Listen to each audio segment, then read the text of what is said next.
All right. Hello. It is another episode of Criterion Now.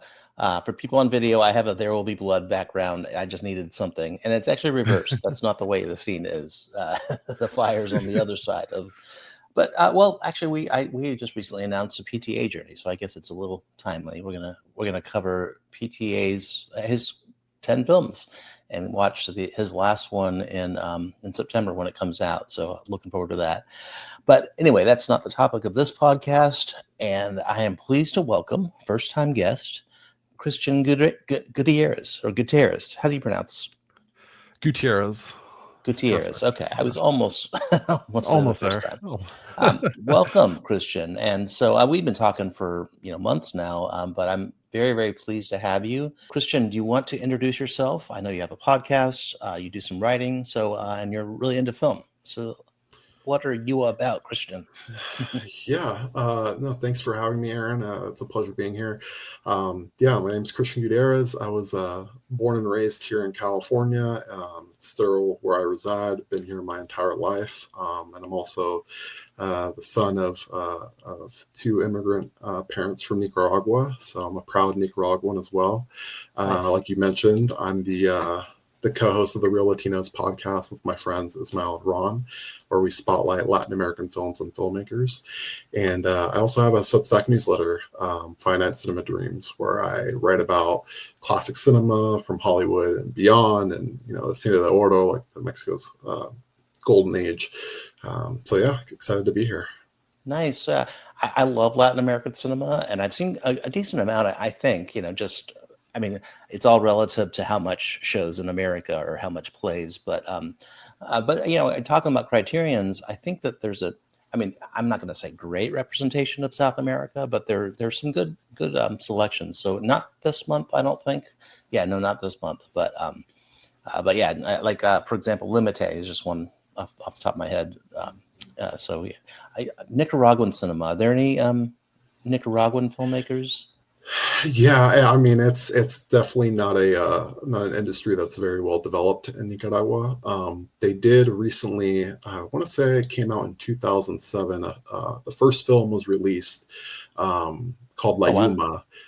That we actually covered on our podcast, and it's about kind of like a teenage girl from Managua who kind of channels her rage and dreams into boxing, and it's kind of a way for her to escape out of poverty and the machismo, basically toxic masculinity Mm-hmm. in Latin America. And so yeah, I think that was the first film that was released in Nicaragua for almost 20 years, and it came from Wow. actually a French director whose name escapes me right now, but she had been living in Nicaragua for quite some time, and she was kind of able to get the financing through France and other kind of Mm-hmm. European countries in order to get it done. But yeah, it's a really good film, especially.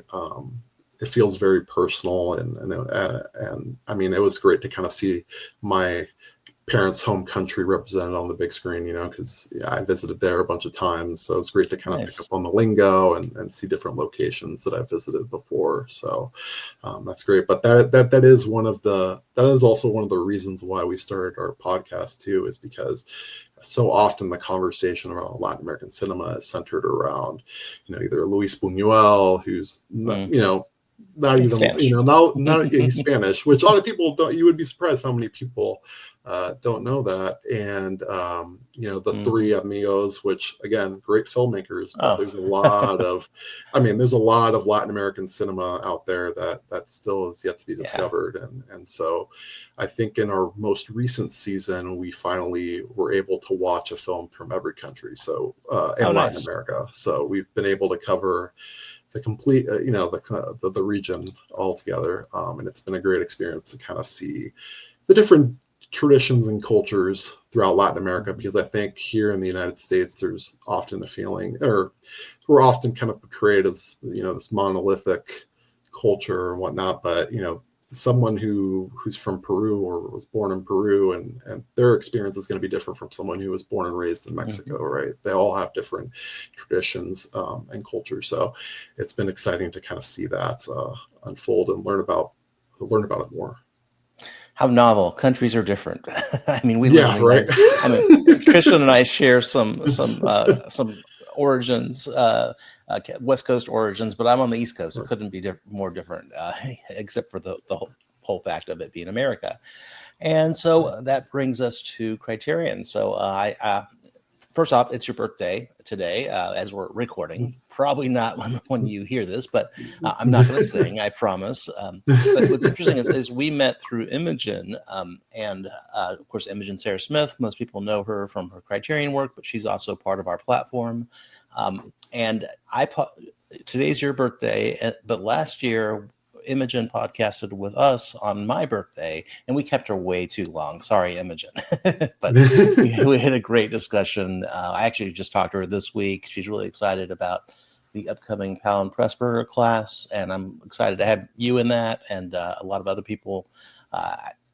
Was able to get a little preview of what she's thinking there, and kind of looked at the visuals of how it's going to look on the site. And I told her that, yes, I own this, but I am going to be her best student, maybe second best to you. But anyway, happy birthday. Welcome to the podcast. And if you don't mind, let's just go right into it. We're going to talk Criterions. Sure. We have the July announcements. You're about to go to the TCM Fest, so we're also going to talk about some of that schedule, and some of those sometimes come to Criterion, so you never know. But either way, it'll be fun to look at both. So I'm going to share a file. I'm going to share my screen, so the people that are seeing this on audio, the people that are listening on audio will not be able to see the screen. Bear with us. Video is becoming the way to watch this podcast, but yeah, hopefully you can follow along. So July 2025. The first title is The Big Heat. So that's actually pretty fitting, I think, since the Imogen connection with Fritz Lang and a classic noir, Glenn Ford and Gloria Graham, great actors. Of course, Gloria Graham is one of my favorites. Coming out in July 1st. I did see there. I'm an admin of a couple Facebook Criterion groups, and I did see a fair comment that, hey, this one's already got two editions, two special editions already, and I think that's fair. But on the other hand, I'm really excited to get this on Criterion. I think it's a great film. So, have you seen The Big Heat? I'm guessing you have. I have seen it, and yeah, like you said, Gloria Graham's fantastic as the mole in it, and also Lee Marvin is absolutely chilling. Right. And yeah, for me, The Big Heat is definitely, I think, my favorite Fritz Lang film that he made here in the U.S. By far. And I kind of love how at the heart of it, it's kind of it's a revenge drama, but at the end of it, Glenn Ford, the price that he has to pay to get his vengeance is not one that I think he would do again. So, which is all, it's always at the heart of the great noir films. So yeah, I'm very excited to see this. And even though it has had, different editions, I think this one is in 4K, if I'm not mistaken. It is, yeah. So yeah, you're right. So I know there's the Twilight Time. And I forget what the other special edition was. I'm gonna check. Maybe it's Indicator. I think it's Indicator. You're right. Indicator and Twilight Time. Yeah. So and I'm just looking at Blu-ray. So, and then of course Criterion. Now, boy, this cover is gorgeous. This is by Drusilla Sister Hyde, Drusilla Adeline Sister Hyde. So she's done some other work. I think this is an illustration. That's Glenn Ford and Gloria Graham right there. So I think that's gorgeous. Catches the essence of the film. And then for supplements, so it is, like you said, 4K. And I do like when they get to commentaries. So we have a new one by Alan Silver and James Orsini, so film noir experts. We have an essay by one of my favorite people, friend of the show. She's been on the show, but also friend of mine and Jill's, Farron Smith-Neme, on the women in the film. I that's a great perspective, and she's a great person to talk about that. So I look forward to that, especially as a huge Gloria Graham fan. Then audio interviews with Lang and conducted by film historian Gideon Bachman and filmmaker Peter Bogdanovich. So this is definitely archival. Then interviews with Michael Mann and Martin Scorsese. So these are probably from the carries over from the other discs. And then an essay from Jonathan Lethem, I believe how you pronounce it. So yeah, I always love noir on Criterion. So very happy with this. So yeah, this is probably my favorite of the month. Nice. All right. And so, boy, what a stark difference. And the next film is Stanley Kubrick's Barry Lyndon, which is almost an anti-noir because it's so well lit. There's so many candles. Have you seen Barry Lyndon? I have.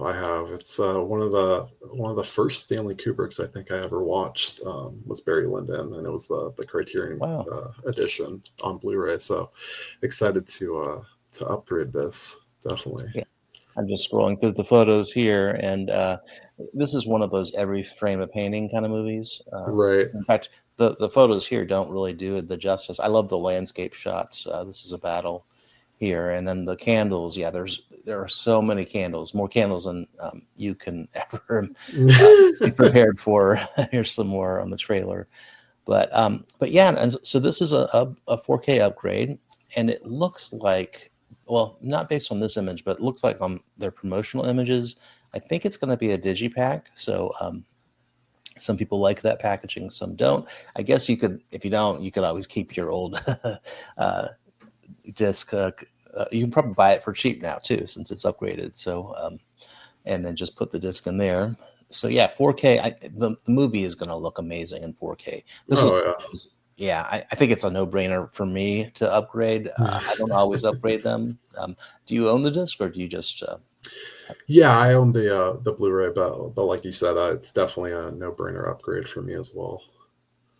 Oh, it's on the CC40 set, so that's funny because those are all Blu-rays, and yeah, we were a little I don't want to say harsh. We were critical about that, but in hindsight, I wasn't going to buy it, but I'm kind of glad I didn't because I would not want to have two Blu-ray discs of this.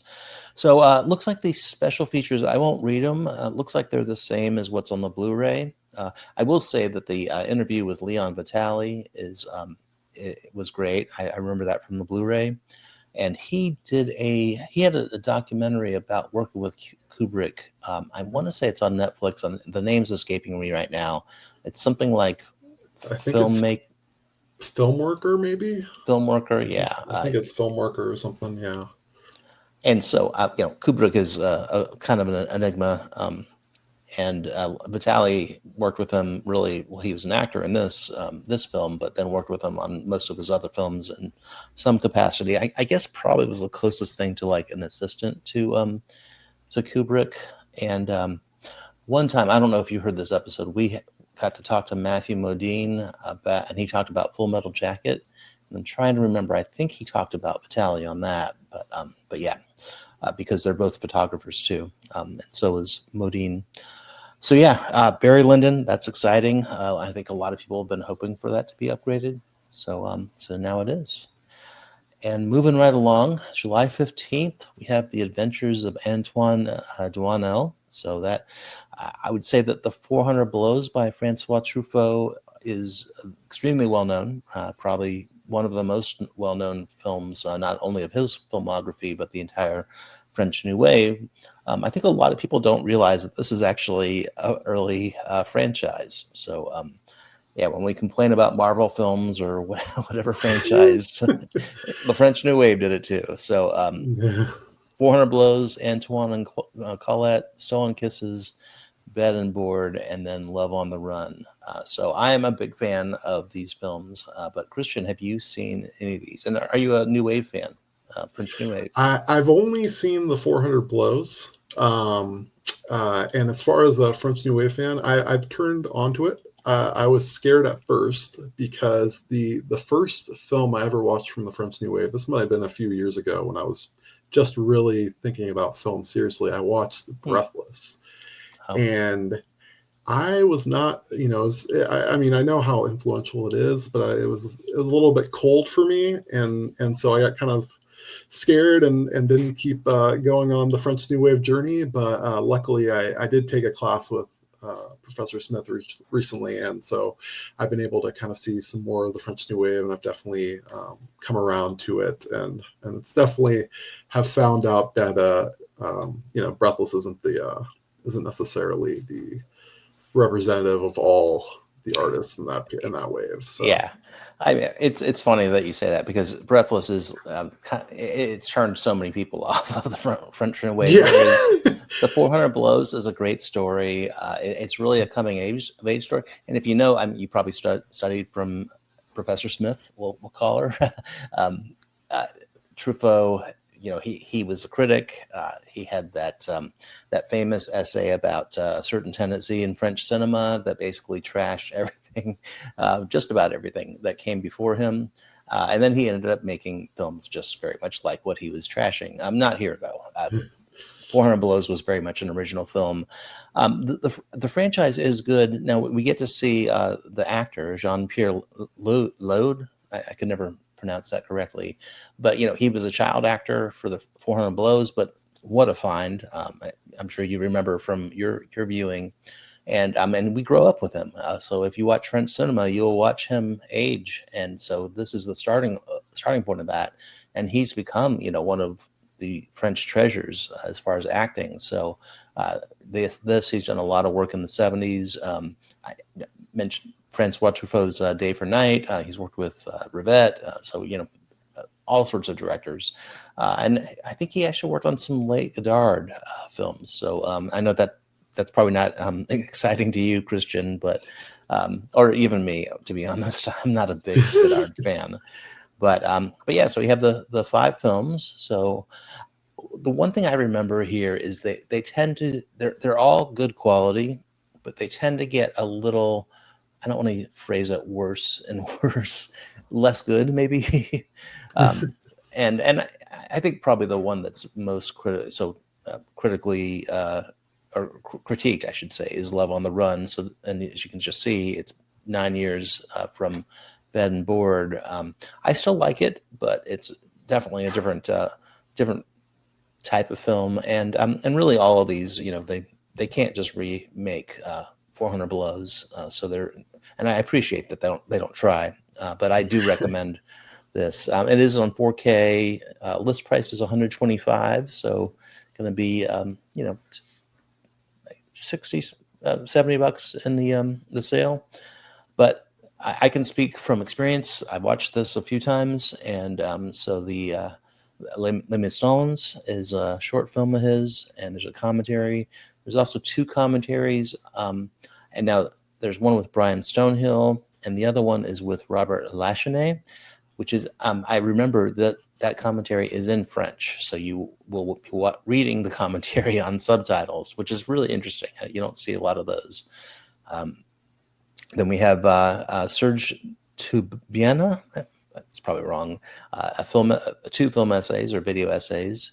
We have some interviews. We have a 2019 interview uh, with Laura Truffaut and filmmaker Daniel Rain, and I remember watching that. I think that was on the. Oh no, I think that was on the one of the other DVD sets because this is an upgrade as well. So yeah, no, if you're a French New Wave fan or Truffaut fan, this is a great set of movies. A little pricey, but especially if you already have 400 Blows, but very welcome addition to a lot of people. And so move on to the next one. This is a new film, Janus Contemporaries. So I won't spend much time on it because I haven't seen it. But this is All We Imagine as Light from Payal Kapadia. And so this is an Indian film, and this was the country India submission for Best Picture, and I believe it got a nomination. I can't remember at the Oscars, but it won the Grand Prix at last year's Cannes Film Festival. So with Company of Enora, also Emilia Perez. I don't know if you're a fan of that, but I have not seen it. So have you seen this, Christian? I have not seen it. But yeah, I'm excited to see it. It looks interesting. Thank you for not taking the bait on Emilia Perez. That would not be an appropriate topic for today. It's kind of like politics. We just don't talk about it. Yeah. So, okay, well then, on July 22nd, we have Carnal Knowledge. So when I mentioned the Big Heat is having 2 editions, this is one where there had been 0 for a very long time, and this has actually been rumored to come out on Criterion for I want to say a number of years, because I think on this show I think I got a tidbit and mentioned, oh, this would be great. I forget, obviously we talk about it a lot on the show, but it took forever. And meanwhile, Indicator has put out their own version of Carnal Knowledge, and I have pre-ordered it. So I'm a little half, and this was a non-refundable pre-order. So I am getting that one because I wanted to see this. It's been one of those I've known it's coming, and I've just waited. So Mike Nichols, 1971. So have you seen Carnal Knowledge, Christian? No, this is a brand new title to me. Well, I from what I hear, it's gonna, I think it's gonna be good if you like 70s new wave, American new wave films. But quite a cast here: Candice Bergen. I want to say Bergman. Candice Bergman. No, not Candice Bergman. Anne Margaret, Rita Moreno, Carol Kane, and Cynthia O'Neill, and of course directed by Mike Nichols, and starring Jack Nicholson. So, 4K. And it has, this is really exciting. A new audio commentary featuring filmmaker and playwright Neil LaBute. So I don't know if you are a fan of his films or his plays, but he should have some perspective. And then a new program with, great, Mark Harris, and Dana Stevens. So Harris wrote a biography of Nichols, and I'm a big fan of Mark Harris just as a person and a writer, but he's also written two books, one about the war and the other about actually it was 1967. I forget the titles. Then we have an interview with film editing historian Bobby Hosteen. We have a conversation from 2011 with Nichols and filmmaker Jason Reitman. Q&A with screenwriter Jules Pfeiffer, so it doesn't have a date there. And then we have the cover art is by Katerina Sampaio. Boy, I'm struggling with the pronunciation today. And an essay from Moira Weigel. I don't know her. And a 1971 piece from American Cinematographer. So, boy, this is actually kind of stacked for. So I'm not going to go compare the Indicator, but there's probably some overlap. But I don't know. I don't want to buy both. So, what do you think? Understandable. Are you interested in this one? Yeah, no, I actually don't think I've seen a Mike Nichols film yet. It's one of those directors that my friends have recommended to me, but I just haven't gotten around to it. So I'm excited to watch this for sure. Have you seen The Graduate? Oh, actually, then, yeah, I have seen it, Mike Nichols. Yeah, I completely split my mind. But that was a long time ago since I've seen The Graduate. So I guess I have seen one. From what I understand, this is kind of, I mean, it's very different from The Graduate, from what I understand. But I've heard it's kind of in that same spirit as the Graduate. A good friend of mine is going to a screening of The Graduate next week, so we were just talking about that. But very cool. But anyway, I'm down with. I think that's a pretty special release. So to round out July, we have on the 22nd, Kenneth Lonergan's "You Can Count on Me." So this is kind of out of nowhere. I didn't expect this, and this is with Laura Linney and Mark Ruffalo. I would say an earlier role, but they've been around a while. But kind of as actors, it was this is an actor's kind of film in that like it really showcases their abilities. So so I think this is probably a breakthrough in terms of their showcasing their acting abilities, and they've both become perennial award nominated. So have you seen this or any Lonergan? No, I haven't. I haven't seen uh, this. That's okay. That's one thing we can never predict what the titles are going to be, but yeah, I'm a big fan. I think people are. This is going to be a discovery, so I would recommend. If you don't pick it up, maybe it'll come on the channel as a special edition. And again, it's 4K. I think everything except for the Janus Contemporary has been 4K this month, so that's pretty cool. And we have audio commentary. I've probably heard this commentary before. I don't know. It doesn't have the date, but I'm just happy to get other ones. And new interviews with the entire cast. Yeah, Matthew Broderick was in this as well, and Lonergan. Yeah, so and then covers Eric Skillman. So that's basically means just it's a screenshot with maybe a little manipulation, and an essay by Rebecca Gilman, and a script of the original one-act play. So actually, I wish LaBute was giving a commentary to this too, because he's such a great playwright. But yeah, so that's the July slate. So what do you think overall? 6 titles, 2 upgrades, 1 contemporary, and 1 new to Criterion, and then 2 new to everything. I don't think either of these have had a 4K. Yeah, no, it's super exciting, especially again the big heat, just because I'm a big film noir fan, and Barry Lyndon and everything else also looks exciting, and I'll definitely be adding to my watch list. But like you mentioned, it's interesting that I think 5 of these titles are all in 4K, which I don't think there's ever been a release like this from Criterion with so many 4K titles. So I don't know if it's kind of a shift in the business, or they just got lucky that this month all the releases have some sort of 4K restoration that they can work with. So yeah, I'm just scrolling through last month, and the Thelonious Monk, that was not 4K. Midnight was not 4K, but I know The Wiz, Mishima, Sorcerer, of course, were all 4K. So yeah, I think it's a pretty good month. But yeah, that is it for Criterion. Let's see, we have a little. Okay, perfect. We kind of breezed through those. So I'm happy with the Criterion July slate. I probably won't upgrade the Truffaut. Like I guess having the DVD and having the they're available probably on the Criterion channel if I ever wanted to rewatch them. So but if you don't own those, if you're a big New Wave fan, then I would certainly recommend them. Let's see, I have the wrong thing here. 1 second. But okay, well, let's switch gears here. And this is small, so I don't. I'm sharing the TCM program. Let me see if I can zoom in a little bit. Okay, I can. So Christian, if you want to tee this up, you're going to the TCM Festival.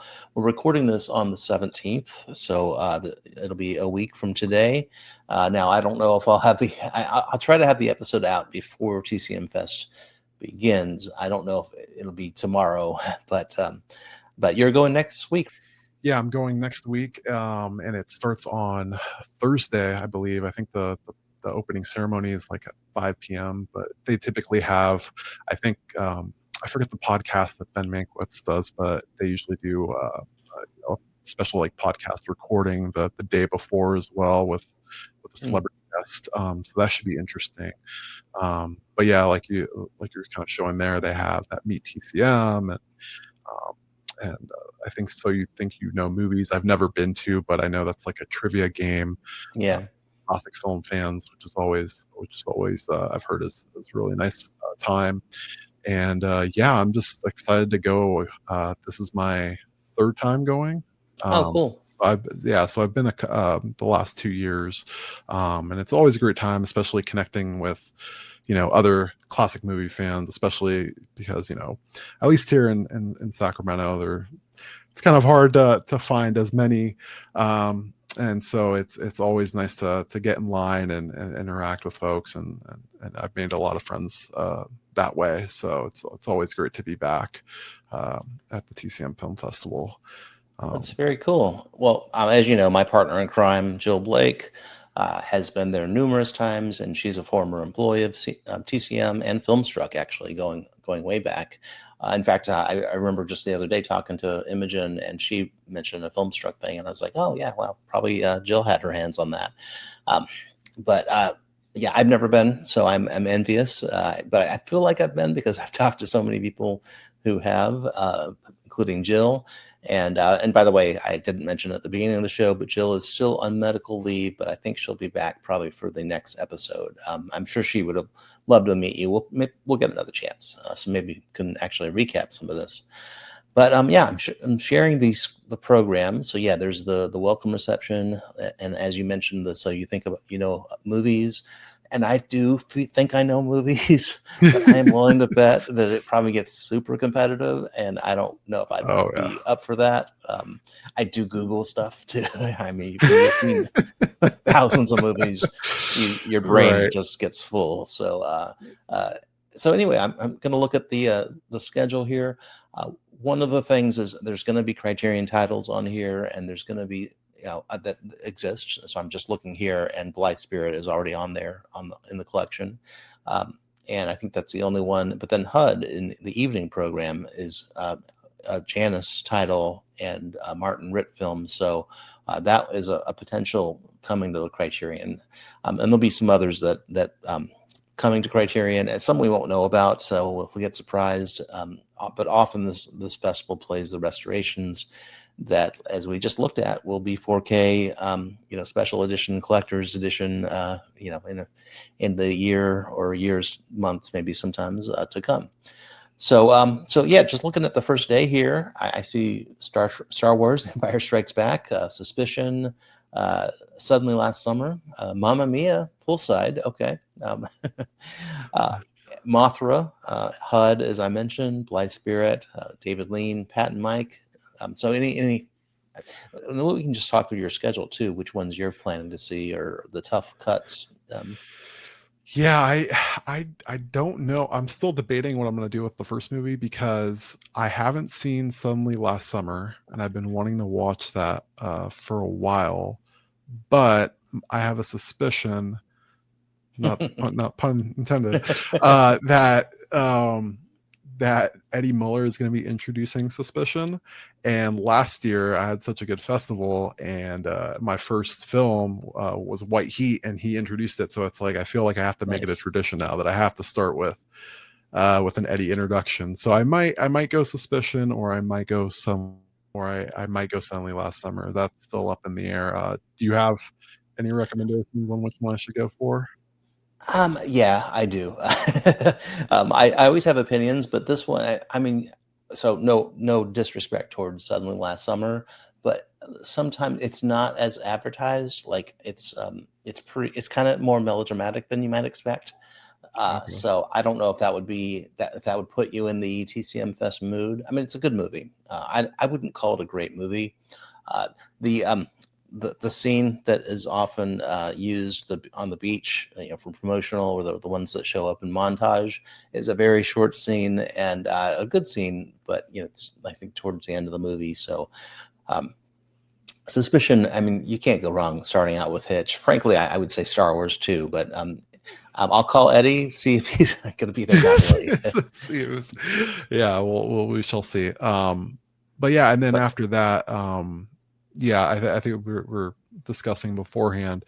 I've never seen HUD before, and I've definitely liked all the performances that I've seen Paul Newman, and so I definitely want to see that one, even though I've heard it's a little bit on the darker side. But I like the evil stuff, the dark side stuff. So I think HUD will be the next one that I'll watch and end the night with on Thursday. Would love that to come to Criterion. So that, yeah, it's a Martin Ritt, and in fact, I was just talking last night about modern westerns, revisionist westerns, and contrasting that with the westerns of the day. And for the most part, even the best westerns, not the hotel chain, but the films, even the good westerns, very much products of the genre. HUD stands out to me, and I'm a big fan of Martin Ritt as a director. I think he was kind of subversive and a really good storyteller. So I would recommend that. So, okay, well, let's go to Friday. I'm just scrolling through. We won't. So there's a lot more on the weekend. So they kind of. So I'm showing the page here. So again, this is probably a better video one, but I'll shout out the Criterion titles. So Incredible Shrinking Man, and let's see, there's Babe, which is not. Then Bringing Up Baby in the Afternoon. I think that's it. And then The Lady Eve. Oh, George Stevens, A Filmmaker's Journey. That one is a Janus title. So I don't know if that doesn't sound like a standalone Criterion. You never know though. But it could be a supplement on a future release. All That Jazz, Now Voyager. Wow, this is a great day. And then midnight is Rocky Horror Picture Show, which is not a Criterion, but should be I would imagine would be a very fun experience at the festival. Although probably you'd have to negotiate some sleep. So, but there's other great movies here too. So, what are you looking at for Saturday? So I think I'm going to start my day off with a Divorcée. I've seen it before, but I've never seen it on the big screen, so I think I'll definitely start my day off with that film. And then I'm also excited for Heaven Knows Mr. Allison, just because I'm a big fan of Robert Mitchum and Deborah Kerr. They're two of my favorite actors of all time, and I haven't seen that movie in a few years, so it'll be great to kind of revisit that on the on the big screen. From there, I'm a little conflicted on this time period, because I want to see Bringing Up Baby on the big screen, even though I've seen it before. So fun with a crowd. Yeah, I know. That's why I'm debating that maybe I should go to that one. And it's being introduced by Zoe Deschanel, nice. who was kind of she was big when I was in college, with her role in New Girl and whatnot. So I feel like that would be a good showing. And then, but I know Edge of the City is also kind of another movie that I've wanted to see as well. But we'll see. I'll probably go Bringing Up Baby just for the crowd factor, just like you just mentioned.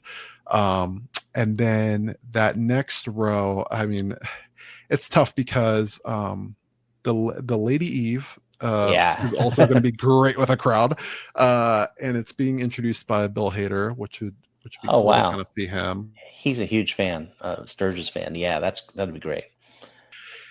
Yeah, I've heard. So I'm sure his introduction will be stellar. And then after that, I typically, just because I went to school down in Los Angeles, typically this time frame, I'll meet up with friends and catch up with them. So I don't know if I'll be able to watch anything, but maybe I might do All That Jazz if I do, end up canceling plans or whatnot.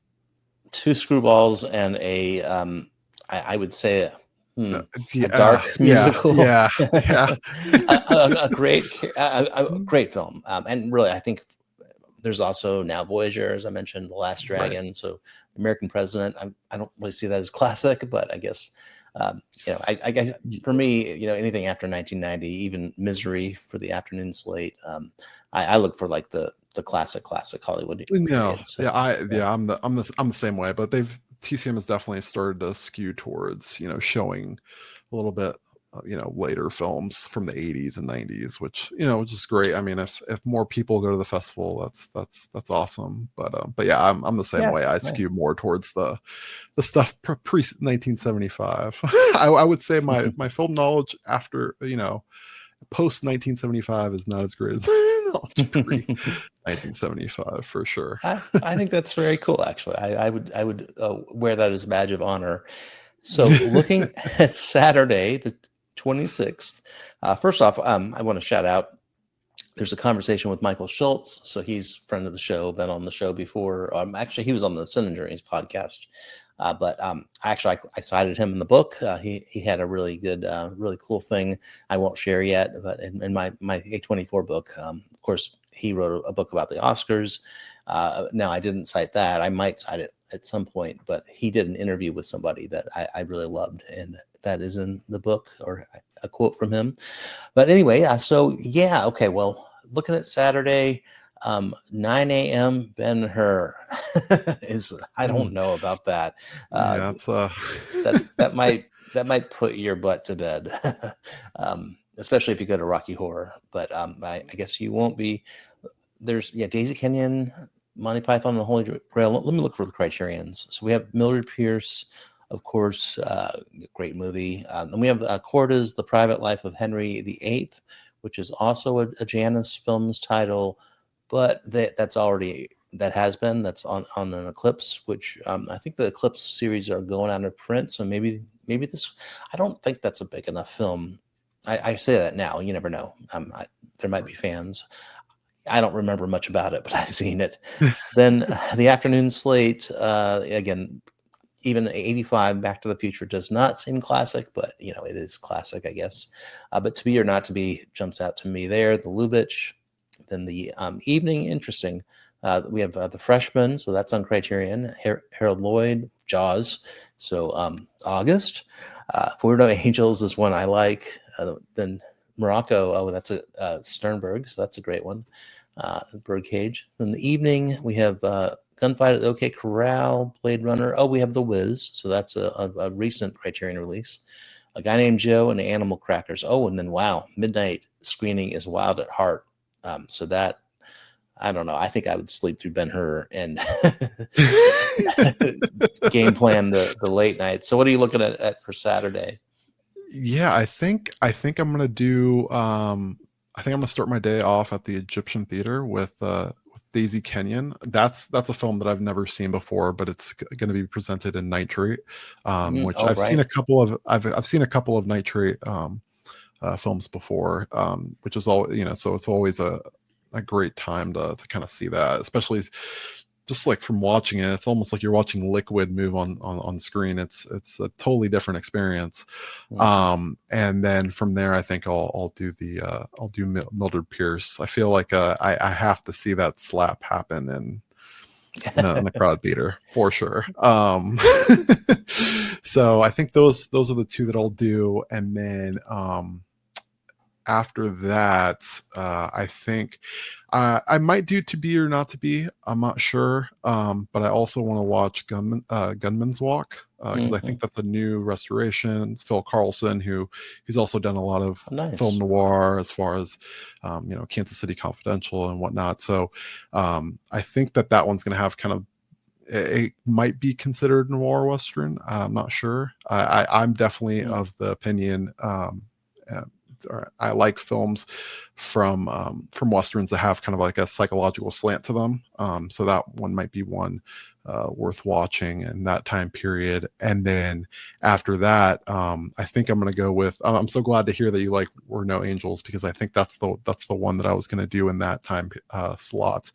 And the reason that's such a special presentation, along with the gunfight at the OK Corral, is I guess that they're going to be presenting the actual VistaVision print, Oh, which nice. they haven't presented, I think, since the early 1950s, because the VistaVision prints, just because of the way that they were filmed, horizontal rather than Right. vertically, they needed special projectors to kind of be shown. And the economics of that, getting that in all the local theaters and for them to buy into that was just not going to happen. So I think maybe like after White Christmas, or a couple of titles from there, pretty much all the VistaVision films were shown in theaters in 35 millimeters. So I think this is the first time that they're going to be showing those VistaVision prints, with that special projector that they just installed in the TCL Chinese IMAX theater. So that will be Ah, a really special screening to go to, and I'm looking forward to that one. Yeah, and then the last time slot, again, I'm not too sure if I'll make it to any of these, but maybe I might, kind of pop my head over at the poolside screen of I Love You Again, maybe catch like the middle of it, and and the ending of it, just because I'm a huge William Powell and Myrna Loy fan. So definitely would love to see that on the big screen there at the Roosevelt. So yeah, I think that's what I'll That's a good day. do. Yeah. Catching a film pool, I missed that because it's in a lighter blue font, so it doesn't stand out as much. But chilling by the pool to watch a classic film sounds good. I would not expect a masterpiece with We're No Angels. I think it's I think it's a good film, is what I'll say. But it's fun, really, because of the cast. It's a lighter, Michael Curtiz. Oops, I did not mean that scroll there. Sorry about that. Yeah, it sounds like a good day, and I think to be or not to be with a crowd too. Frankly, I think Screwball and Noir are probably. I mean, that's where I would probably gravitate towards in a festival if I went. So okay, well, we have Sunday, and so wow, Sunday looks packed too. So I'll Yeah, just kind of Sunday is stuff. Oklahoma, Oklahoma, 2001, big combo. All this in Heaven too, and Spirited Away. That's interesting. I mean, I love Spirited Away, but yeah, it's a weird selection. Um, and then there's a TBA to be announced for the late morning or lunchtime. Then Splendor in the Grass, Diamond Gem, To Catch a Thief, so another Hitch. Of course, Apocalypse Now, and then a couple other TBAs. And there's Sunset Boulevard, which actually was just announced today as we're recording, that there's going to be a 4K. I believe it's coming out from Paramount. Then Talk of the Town, which is a film I like, and Blue Velvet. So tribute to David Lynch there. We also have a conversation with Dan Perry and Eddie Mueller. It would be hard for me to skip Blue Velvet and Sunset Boulevard for those two, but it would still be tempting.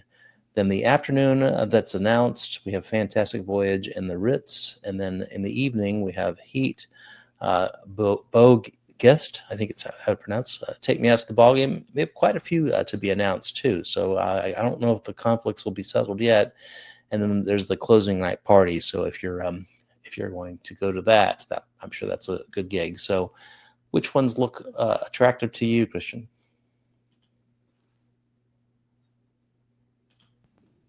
Yeah, I think for the morning slot, I haven't seen. This is actually another a little bit of a tough one. I've never seen Oklahoma, and I've never seen All This in Heaven too. But I recently did see here in Sacramento a 70 millimeter print of 2001: A Space Odyssey with a crowd. So I think I'm leaning towards the big combo, and I believe Rosie Perez is going to be there as well. So that will be exciting to kind of see, and I guess that's a new restoration too. So I think that's what I'm leaning towards. And then in this next slot, it's definitely kind of tough because I guess the Apocalypse Now. The print that they're going to be showing is from Scorsese's personal collection, and it's the theatrical release version. So basically, what audiences would have seen in 1979, that's what they're showing. It's not, I think 3 or 4 other cuts that Francis Ford Coppola did. So that's kind of tough to miss out. But I do think, seeing Sunset Boulevard, especially, you're in LA. You're watching it in the Chinese IMAX theater. It's kind of hard for me to want to miss that. And I love Blue Velvet too. David Lynch has been definitely a key figure in kind of my film journey. But and I like Kyle MacLachlan too. But I think witnessing Sunset Boulevard and Hollywood is the way to go there. And then I'm excited to watch Beau Geste. I've never seen so I heard it's a new restoration, and it's also gonna believe that they're gonna have an orchestra there as well for accompaniment.